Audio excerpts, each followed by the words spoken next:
Okay, now we should be live. Hello, Haysing. How are you doing? I'm wonderful. How are you, Catherine? Very, very well. I'm looking forward to our session today, which I named is potential coaching, the new performance coaching in this VUCA era or change era. And I know it's a little bit provocative, but I think that there's still some truth about it. So, for the ones who don't know me and Heising, the two of us, I think we know each other since end of 2010, 2017, 19 around. And we both started as high performance coaches. And since then, we are chatting with each other, we are challenging each other, we're also working with each other, also with some clients, where Heising is so kind and takes the personality, the person, and I'm looking more at the business side because I think that this is where our strengths are. So today, I would like to know, or to satisfy maybe my curiosity, why you moved from high performance coaching into the transformational coaching space, Heising. Yeah, that's a good question. I studied as a high performance coach because that's just I wanted to pivot my career into coaching and I wanted some framework. And I found something that is research based, which gave me a lot of comfort because I'm a researcher by trade. But over the past 2, 3 years, I've been searching and high performance coaching is good. I mean, it's good for a lot of people, but it wasn't making my soul sing Mm-hmm. because there's more to it. So I know that you notice, like Hasten, you really want to go deep and you want to go deep with people. And we coach an amazing female leader together, and that's what I noticed. Like your gift is broader C-suite perspective and being more of a sounding board and uh, business business leader coach, right? And Mm-hmm. but I felt like for me to take somebody who's already a high performer and then kind of get stuck in that status. How do I take this person unstuck and take it to the next level? Yes. Is by helping them look inward. So I was going through a lot of learning myself, and then I said it's a transformative experience because um, I wasn't interested in helping people perform better. If Mm-hmm. I'm working with high performers already, that's not their dilemma. Their dilemma is how to rise above that. And that's really getting to know themselves at a whole new level. So long answer, but that's why I felt like I'm not a performance coach. I'm a transformative coach. And I think that this is it's a wise choice. I mean, there are multiple situations where high performance coaching or performance coaching still remains really important Mhm. about getting to know yourself. How can you work with other people? How can you influence them? Have this productivity. But on the other side, we are living in a world where so many things changes around us. I mean, new parameters, new technologies, new situations, you name it. So for me, it really started last year where I thought, it's really about pivoting situations and feel good about them, about getting out of your comfort zone, and especially us women. I mean, Mhm. we tend to feel comfortable in our performance, high performance, because this is where we love to be, right? I mean, Yeah. clients are happy, teams are happy, bosses are happy, but this is not necessarily what companies are looking for, right? Yes. Yes. I think the really turning point for me is when you and I did um, an event, and it was about performance versus potential and being regarded as high potential or potential gem. And you use McKinsey chart at the time, and I don't necessarily think that a lot of people realize that. So um, anybody who wants to be a leader, they really need to understand what drives them. And that's why I wanted to help people understand more about themselves. Mhm. And then, I hear a lot of these things. People use these words very carefully with with good intention, but they say, oh, she lacks self-awareness.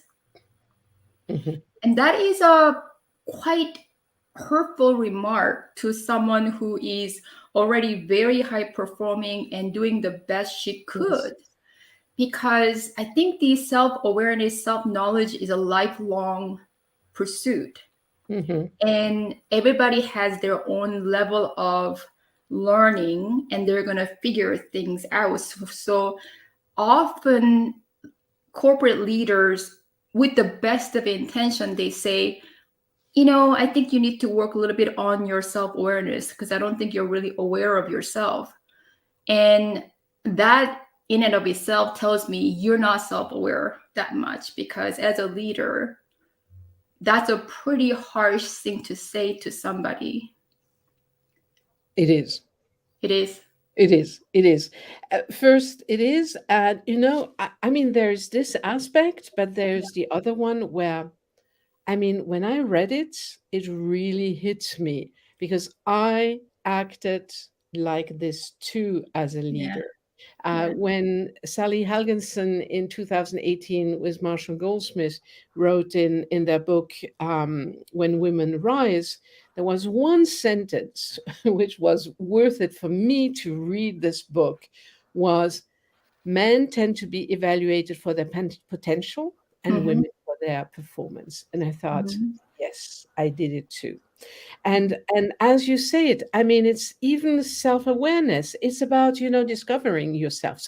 So tell me, what is a transformation coach? What is your approach when you work with clients? Because I'm asking this question because, sometimes we as when we don't know what coaching is, we've never really experienced it, and we are maybe watching YouTubes and to get inspired and know that we want to change, but we don't know how, and we have these inner limitations and barriers.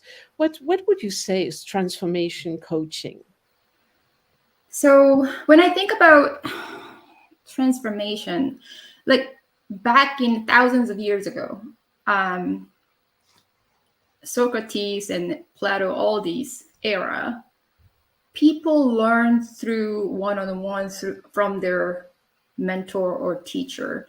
And it was back and forth thinking about something that's important to them. And there was always just-in-time feedback right there. And then we also used to get something called apprenticeship. So it doesn't really matter you're in um, trade or academic. You you got you learn from somebody who's showing the way, who's already made Right. it. And but nowadays in large corporation, there are like 80, 90,000 people. And so that kind of disappear in the name of productivity and things like that. So it's really difficult. I used to be people manager. It's really hard to give customized coaching and learning to people that you manage, because you're so wrapped up with getting things done.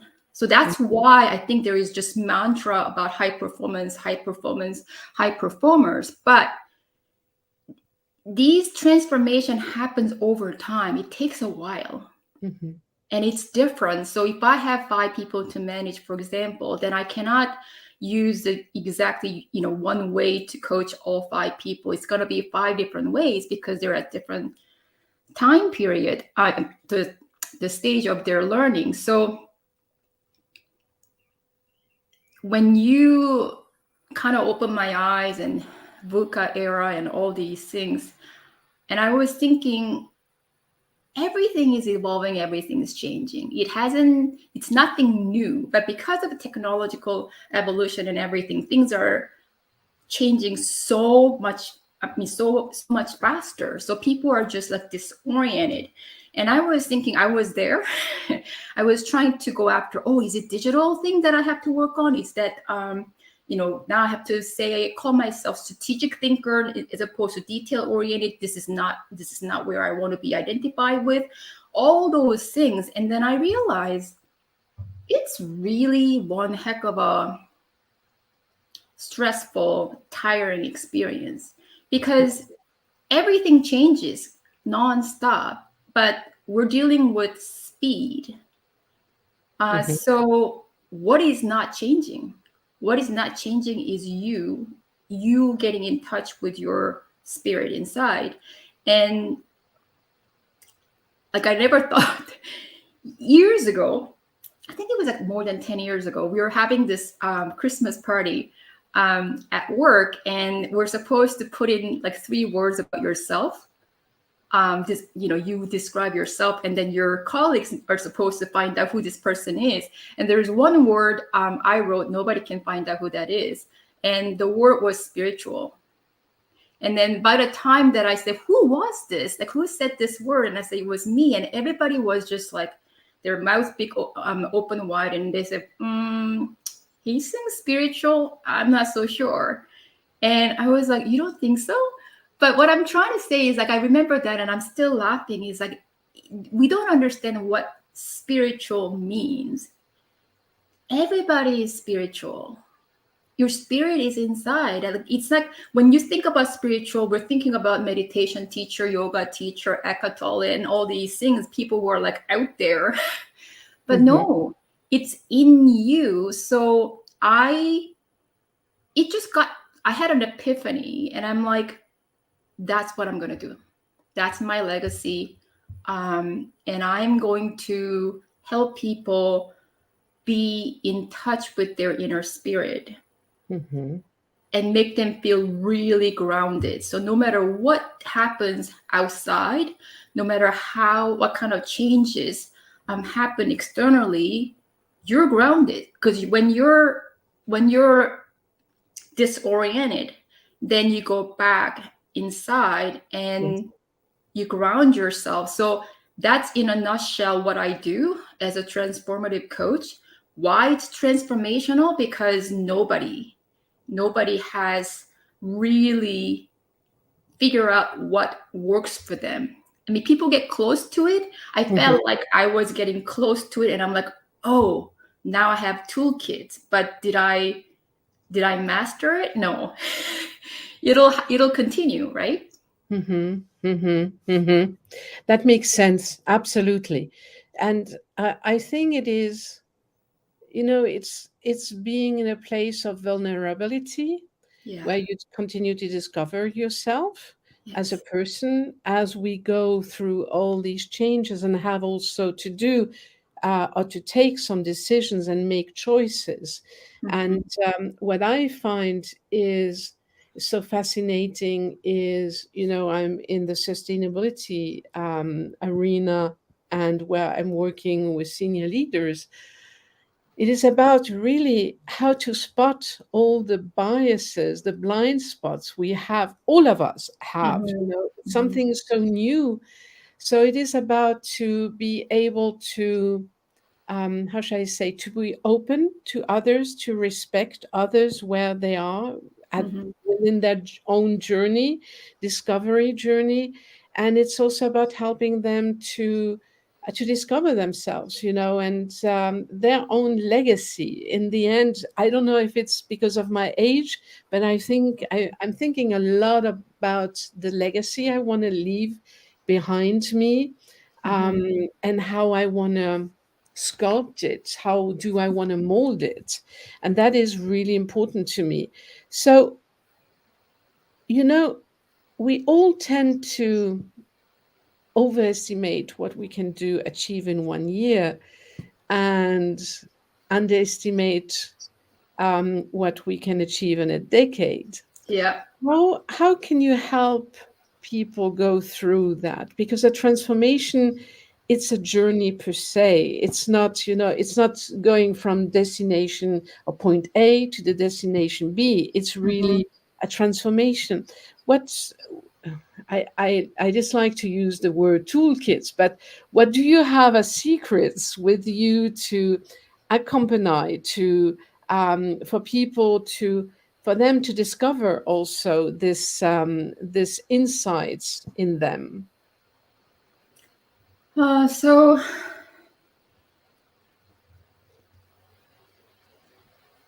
let me just say something before I answer your question. So there are no real secrets. I find that Yeah. we have known these things all along for thousands of years, and ancient civilization and their teachings. And I think at some point, especially Western world, we started focusing on scientific findings, and Mhm. anything that is not scientific, it's kind of shunned as woo, and it's not good, and it's like, oh, this is something people um, say. And then there are a lot of things that says pseudoscience. If you look up anything that is not conventional or traditional, and you say Wikipedia, and it's like you will say somebody says pseudoscience.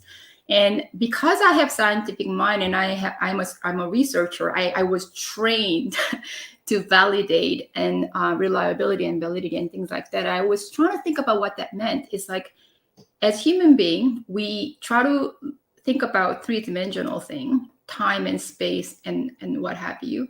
So anything that you cannot validate and people can see, hear, or touch, or things like that, is considered non-scientific. And if you do the experiment over and over again, and if you cannot get the same or similar results, Yeah. then it's non-scientific. And I recently realized, how do you know something that you can't see is not around us? And so then I thought about Yo-Yo Ma talking about the music. You would know, you would correct me if I don't quote it right. The music happens between notes or something like that. It's not. And then I was just like, that's it. It's not performance itself. It's between performance. Mhm. And It's what is constant is your ability to be in touch with yourself. And then performance culture is misleading, because performance culture is teaching people to show up and tell others, I'm the authority, I'm the expert, and because of 1, 2, 3. And I'm thinking that is really exhausting, very exhausting, depending on who you're dealing with, because everybody's definition is different. So, what I want to do instead through transformative coaching is I'm using different unconventional measurements to open people's eyes if they're willing to explore it. But it's not non-scientific. It comes from, say, East Indian, Jewish, ancient Chinese philosophies. There are different measurements that you could actually go through and realize, oh my gosh, I did not know this side of me. Mhm. And then really making people feel own who they are, and you become a magnet. And people who find you as a person attractive will drawn to you. You don't have to be an authority. You're a magnet that attracts the right people. And I said, what a concept, Haysing. That's what I want to do. And I love it. I mean, with the music, it is the silence, Yes. and it is in architecture. The quality of an architecture is the quality of the openings, meaning the Yeah. windows, the doors, which is making the quality of a facade. So I just love it because on one side it is about discovering the Mhm. hidden side, or no, the non-obvious side of someone, Yeah. of our personalities, and in the other side is about for them to discover, to well, it's almost like anchoring, or embracing this deep dive in their different angles or facets or shades of their personality, and then to be so open that others can also, reach or will reach out to them. When you say Mhm. magnet, I just love it. um, so so tell me, I mean, where do you want to be in 1 or 2 years from now? What are your next steps My next step, now yeah, that you're holding this key in your hands? yeah, I got to share. Excellent. I have to Perfect. share. I Perfect. mean, the thing is, Catherine, like you wanted to ask me these questions to share with the world because I did something for you. And it's like, I found something really amazing, Catherine. I have to share. I have to share. So I did this, with the information you provided, I put together some kind of report, so to speak. And then I walked you through, and you're like, and because you're open minded, because you wanted to explore, and because you trusted me, and that experience is like, wow, wow. Like, yes, some of these things I totally understand. That's me. And there are other side of you there that you said, yeah, I can see that. I can see it. And so I'll do more of those. Um, I am at a point that I'm done trying to prove myself. Well, that is also, I mean, that is a good thing, because I think it's also, with, how should I say? I mean, you're coming with such a great bag of expertise, corporate expertise, research. You have been a manager, and you also you risked to change and to pivot completely your career and to serve others, because I mean, you were talking earlier about the spiritual side, but Mhm. there is also the what how I experience you is that you are not letting go if you feel a potential in someone, and you are really working with the person. So, I'm and like that, a bulldog. well, I mean, I am the same way, but I think that, I was thinking before we were talking, if I would have to describe myself, I think what made me successful in my ventures, in my own transformation, in my business as leader, was on one side the resiliency, but Mhm. on the other side also the endurance, not the performance, but the endurance, Endurance, yeah. and not to let go. And I think that this is also part of one side of any transformation, is to discover it and to go for it. I mean, it absolutely makes sense. So, what type what are the clients that with whom you're working with, from which area? Are they more from the business side, from corporate, more freelancers, entrepreneurs, or others? artists, what do where are your clients located, if I may say so? Yeah. So right now, because of my corporate background, I tend to attract a lot of corporate women Hmm. who are in like director and VP positions, Hmm. and I think that is first step for me to really help them get in touch with who they are so Hmm. that their leadership is natural and authentic, and it's not they're not trying to be somebody else. And we joke about this: you don't have to be the white male sitting on the board, or C-suite or CEO that you report to, because just because you didn't have a role model doesn't mean you have to be that, because it's really tiring and it's not authentic. Yes. So I feel really privileged to work with those people because they have a large team. So them going through personal transformation has ripple effect on teams and their family and their team's family, and like the reach is really wide. But I also really enjoy working with people who are non-corporate. Like one of my most rewarding experience with in coaching is someone who is in design, Ooh. and he moved from healthcare to graphic design, and it in middle age, and where do I go from here? Like, he was really soul searching, and then he's done a lot of personal development work already. But I think I was giving him comfort because I was giving him the evidence that, like, he was following Thich Nhat Hanh and all these spiritual people. Hmm. And a lot of times Western people have hard time getting there. Oh, just let it go and meditate and, be with yourself. What does that even mean? Or, create a distance between your super ego, your true self. It's really hard. And I'm saying that because I've done the same thing, but I had to be a researcher to assess a myriad of tools out there.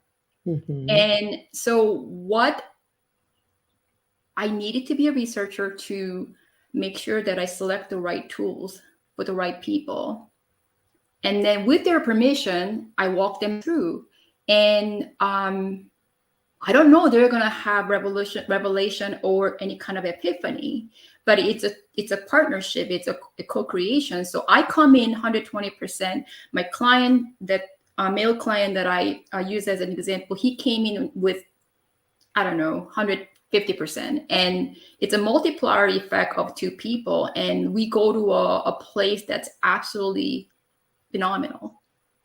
Excellent. Yeah. Wonderful. Well, wonderful.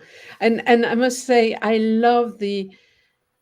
um, I love the transformation you made yourself, the choices. I find it, when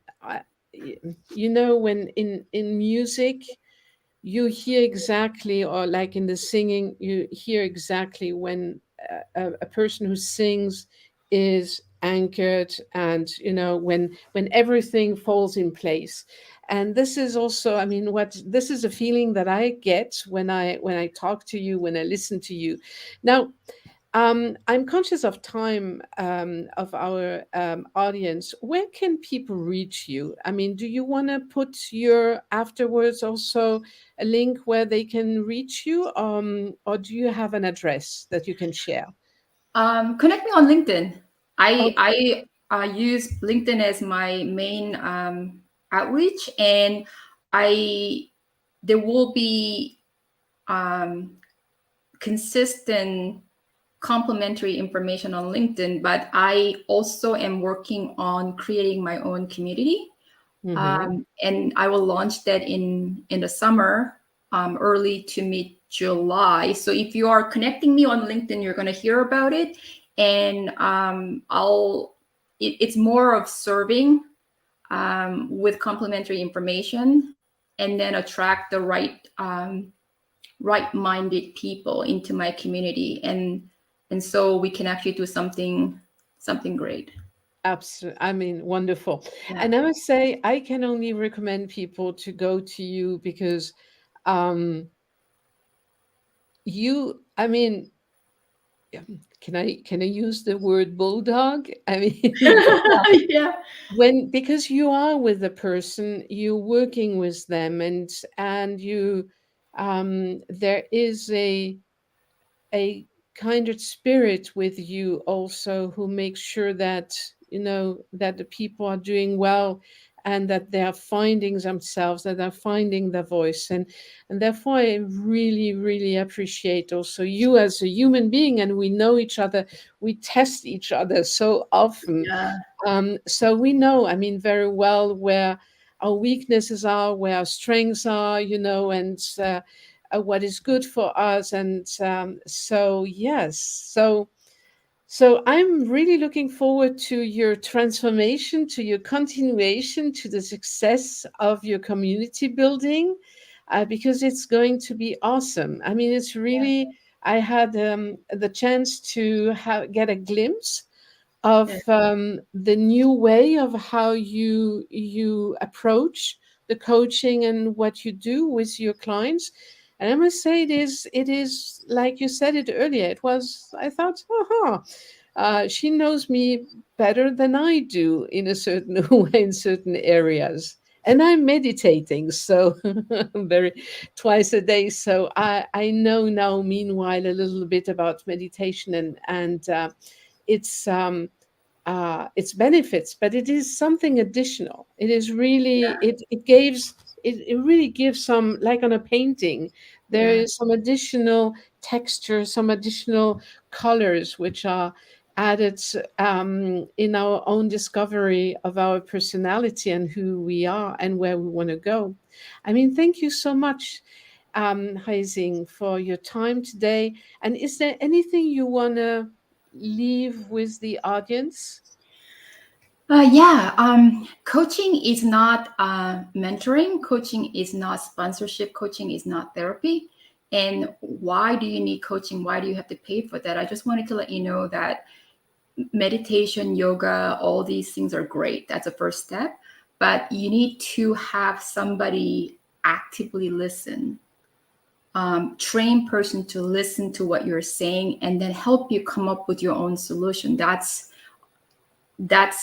basically what coaching is. And if you think that I can go to my husband, I can go to my friends and my sister to do the same thing, and I would have to say, yeah, you can. Are they trained to listen to you? Are they trained to help you come up with your own ideas? Because if they just try to comfort you, validate what you're thinking already, that's not working. And you're not going anywhere, because I think it really, yeah, if you have coach in your family and you could just you're lucky enough to do that, that's one thing. But if I know that a lot of people are like, why do I have to have coaching? And then my question is, there's nothing better, because you basically explore something that you are so scared of doing, but then everything about you just screams out loud at you, said you got to do it, you got to do it. So you're kind of bouncing off the idea and come up with your own path. And you want to do with somebody who keeps everything confidential, absolutely in your corner to help you get there. Yes, So yes. thank you so much for the opportunity to Thank share you, my thank thoughts. you. I on this topic, I would like to add another thing. In the agile space, you have also some coaching.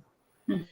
There is quite a lot of coaching which is given or provided by the employer, which is Mhm. good, Mhm. but never mix it up with a personal coaching. I mean, there is a real rigorous barrier to put in Yeah. with coaching on the professional side, and coaching for you as an individual, as a person, to grow, and to the exploration of where it is important for you to discover yourself, your impulses, your creativity, what drives you.